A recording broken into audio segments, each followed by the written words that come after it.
Hello everyone and welcome back to my channel. It's me, Sayuri Mikimoto.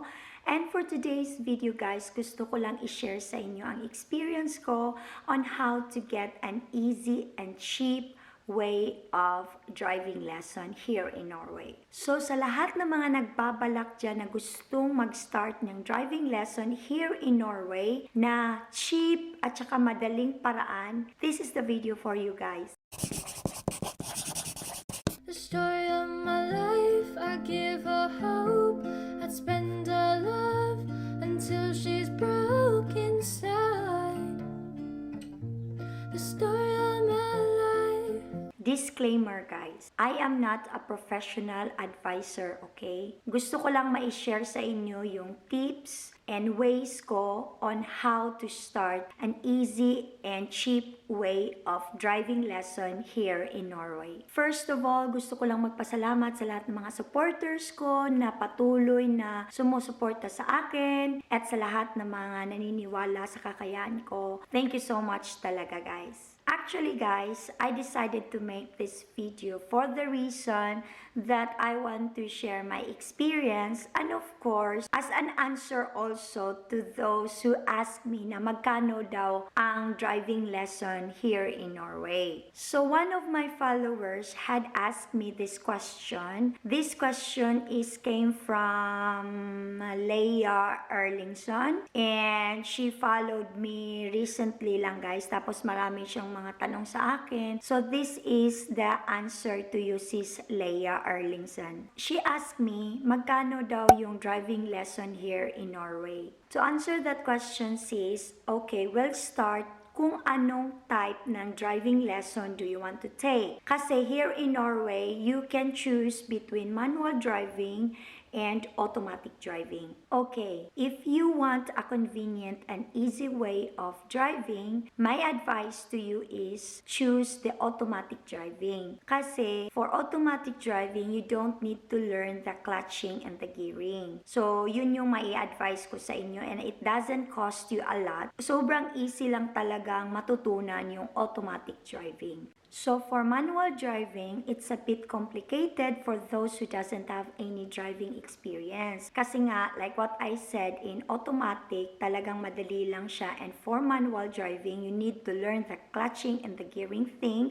And of course, it takes you a lot of time to learn it. And of course, it takes you a lot of money also, pay for it to learn how to drive the manual driving. But the good thing about manual driving here in Norway is you can drive both manual and automatic cars. So yun yung disadvantage ka advantage ng manual driving. So in my case guys, I took the manual driving so that I can drive both manual and automatic cars. So here is my tips and ideas for those who would like to start a driving lesson here in Norway. So when you start a driving lesson here in Norway is not a joke. Kasi sobrang mahal talaga ang mag-start ng driving lesson here in Norway. That's why I made this video for you guys because gusto kong ibigay sa inyo yung mga tips and ideas on how you can get a driving lesson in easy and cheap way. So in order for you to get an easy and cheap way of driving lesson here in Norway is number 1, know what's best for you if you want to choose a manual driving or an automatic driving. And number 2, if you don't have any driving experience before you are going to enroll in the traffic school, if you are married here in Norway, you can ask your partner to teach you how to drive. Or if you have a friend who can teach you, then you can ask them also to learn you how to drive before you are going to enroll in the traffic school. But make sure that your friend is 25 years old and above and has an experience of 5 years driving experience here in Norway. Because hindi lahat ng mga nagdadrive dito sa Norway are qualified to teach someone to drive. You should be 25 years old and above with a 5 years driving experience. So yun talaga ang pinaka-importanteng tip ko sa inyo guys is always ask someone to teach you on how to drive. Kasi sobrang nakakatipid ka talaga if somebody can teach you. Kasi if you're going to enroll in the school, you will pay a lot of money in every session that you are going to take. And so when you are ready to drive, then you can order a time in the traffic school and start the formal driving lesson. So from there, guys, you will start paying 650 Norwegian krone per hour, and that is 3,000 plus pesos sa Philippine money. Ganon kamahal ang mag-start ng driving lesson dito sa Norway. So kaya ang tip ko talaga sa inyo, guys, if you have a partner or if you have a friend who is very qualified to teach you, then take it my advice. Huwag kayong magpa-enroll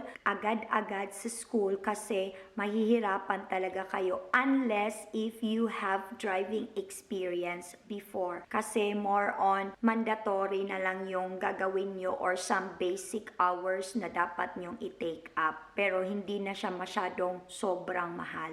And if walang pwedeng magturo sa inyo, guys, you need to enroll in the traffic school, and from there, guys, you need to comply 50 hours of driving lesson in the traffic school. Can you imagine that? If you are going to enroll in the traffic school and nobody can help you how to drive, and then from there you comply 50 hours of driving school times 650 Norwegian krone. Wow, that's a lot of money, guys. Kaya sobrang napakamahal talaga dito. But in my case, I took the manual driving, and take note, I don't have any driving experience before. So, if you're going to ask me how much yung nababayaran ko sa pag-start ko ng driving lessons, although kumuha ako ng manual driving, my answer is wala. Wala akong nabayaran sa ngayon. Because like what I said, if you have a friend who can teach you, then you don't need to spend so much or it doesn't cost you a lot. But meron namang iba na nag-a-ask sila ng help from other friends. Of course, nagbabayad din sila pero hindi na gaano kamahal. Kasi instead of paying 650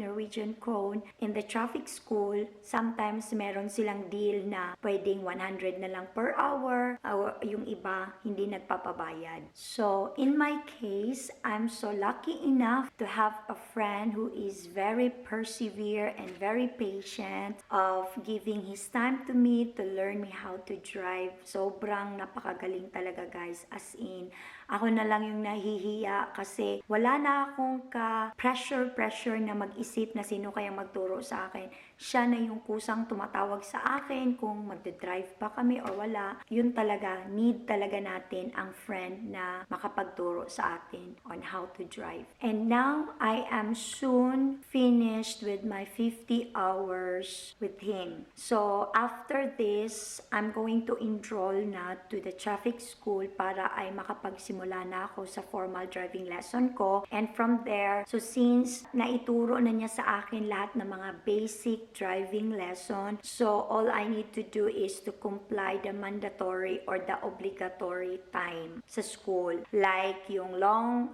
drive, the dark driving, the slippery driving, and the actual driving, plus the theory exam. And here is my last tip for you guys for the theory exam. So if you are going to take the theory exam, you need to be prepared. Like you need to read the book or you can subscribe to this theorytentamen.no because they said that most of the questions they are going to use for the theory exam is they always took it from Theory Tentamen. So from there, guys, ito yung Theory Tentamen. Ito yung app na pwede kang magbasa and you can try their practice question. So lahat andon. So all you need to do is subscribe to that Theory Tentamen or in order for you you to be prepared before you are going to take the theory exam. Kasi if you are going to take the theory exam here in Norway and you are not prepared, of course, it will cost you a lot because you need to pay for the next exam, and the disadvantage is you need to wait 2 weeks before you can retake the exam. So, yun yung dapat mong iwasan. Kailangan talaga natin maging prepared bago tayo sasabak. Kailangan natin maging fully loaded sa lahat ng mga informations na kailangan nating gawin para tayo ay magkuha ng theory exam. Everything is sobrang easy na lang talaga. All in all, guys, my advice to you, if you don't have any driving experience before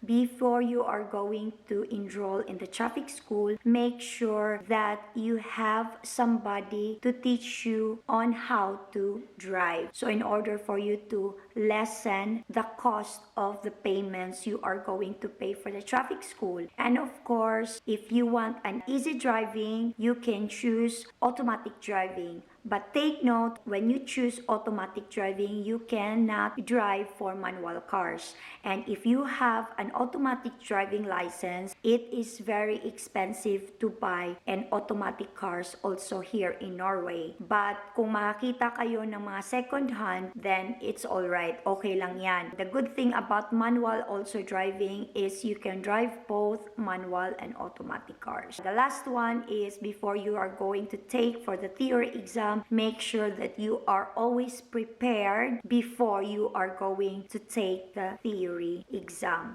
I hope, guys, this video helps to those who wants to start a driving lesson here in Norway, and I hope these tips and ideas will help you to enhance your knowledge about on how to start an easy and cheap way of driving lesson here in Norway. If you have questions and suggestions, feel free to leave your comments below, and don't forget to give like and share this video to your friends and subscribe to my channel if you are not yet subscribed with me, and of course hit that notification bell so you will be notified every time I post new videos. Till next time, guys, and remember, be safe and drive smart. See you to my next vlog. Bye! The story of my life.